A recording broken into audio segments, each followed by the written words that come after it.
Hello everyone, welcome back to my channel. आज हम पढ़ेंगे sectors of economy. So our economy is divided into 3 sectors. 3 sectors में हमारी economy काम करते हैं, हमारी कंट्री की इकोनॉमी। ठीक है, on the basis of economic activities के बेसिस पर हमारी इकोनॉमी 3 सेक्टर्स में डिवाइडेड है। First one is primary sector. Primary sector is involves activities that depend on natural resources.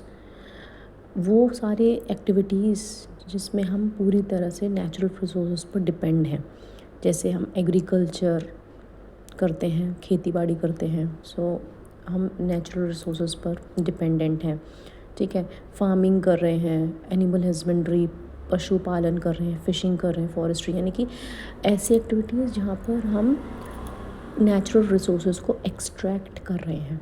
ठीक है, ऐसी एक्टिविटीज़ जहाँ पर हम नेचुरल रिसोर्सेज का एक्सट्रैक्शन कर रहे हैं, क्रॉप्स उगा रहे हैं, एग्रीकल्चर कर रहे हैं, फार्मिंग कर रहे हैं, ठीक है, माइनिंग कर रहे हैं, एक्वायरिंग कर रहे हैं, लेकिन नेचुरल रिसोर्सेज का यूज़ करके हम एक तरीके से इकोनॉमी के लिए रॉ मटेरियल जनरेट कर रहे हैं। तो ये वो सारी एक्टिविटीज़ किस में आएंगी? प्राइमरी सेक्टर में। ठीक है, नेचुरल रिसोर्सेज को हम डायरेक्टली यूज़ करते हैं। प्रोसेसिंग बहुत कम ज़रूरत होती है, low level of processing is required, mainly labour intensive and it is a traditional method and labour intensive technique का यूज़ करके हम लोग एक्सट्रैक्ट करते हैं नेचुरल रिसोर्सेज। ठीक है, एग्जाम्पल्स हैं crops, growing crops, collecting fruits, rearing animals, mining coal, fishing in rivers and seas. ठीक है, तो हमने इन शॉर्ट हमने क्या करा, हमने नेचुरल रिसोर्सेज का यूज़ करके उसको एक्सट्रैक्ट करा है, नेचुरल रिसोर्सेज को एक्सट्रैक्ट करा है। ठीक है, the primary sector is the foundation of the economy. It deals with the extraction and production of natural resources को हमने प्रोड्यूस करा है एक्सट्रैक्ट करके। ठीक है, from the earth. These raw materials are used as inputs by the sectors for further processing. अब इन्हीं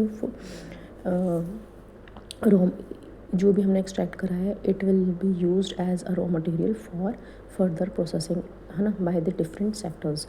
it provides employment to a large part of the population, specially in rural areas में हम देखते हैं mostly people are engaged in agricultural activities, so it also provides employment to the people basically in the rural areas.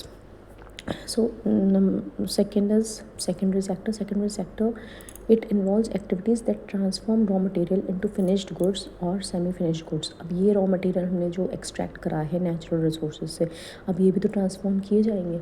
ठीक है, इसको हम finished goods में transform करेंगे या semi finished goods में transform करेंगे by the process of manufacturing।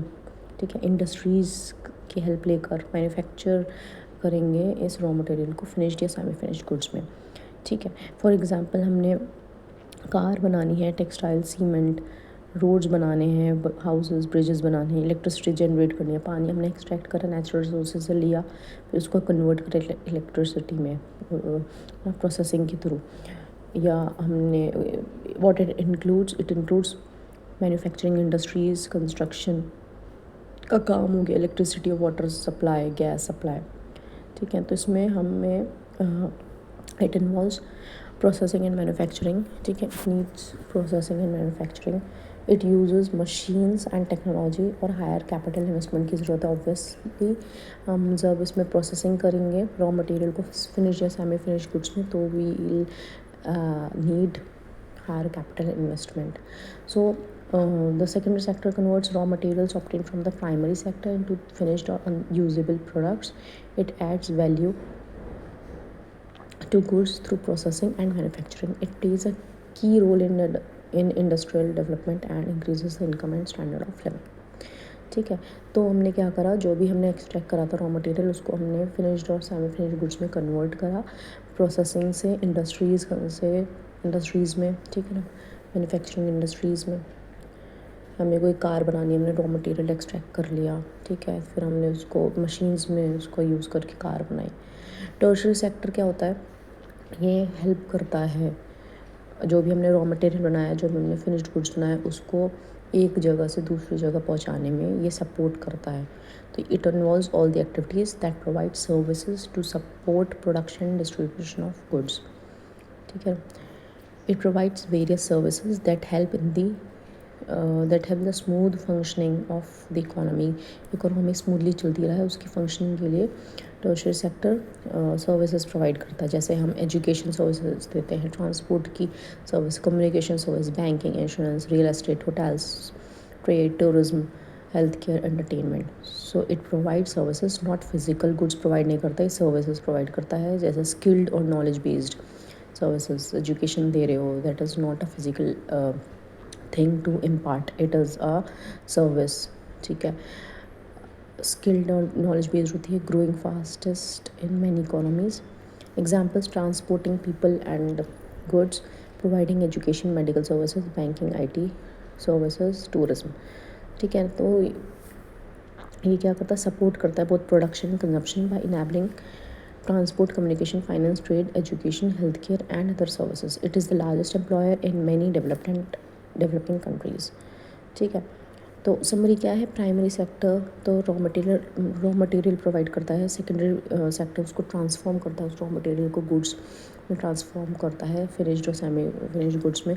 Tertiary sector services provide करता है जो पूरे इंटायर इकोनॉमिक सिस्टम को सपोर्ट करता है। Alright, so this was all about the three sectors of economy. I hope you all have understood this topic. So I'll make videos on similar such topics. Thank you for now. Bye bye.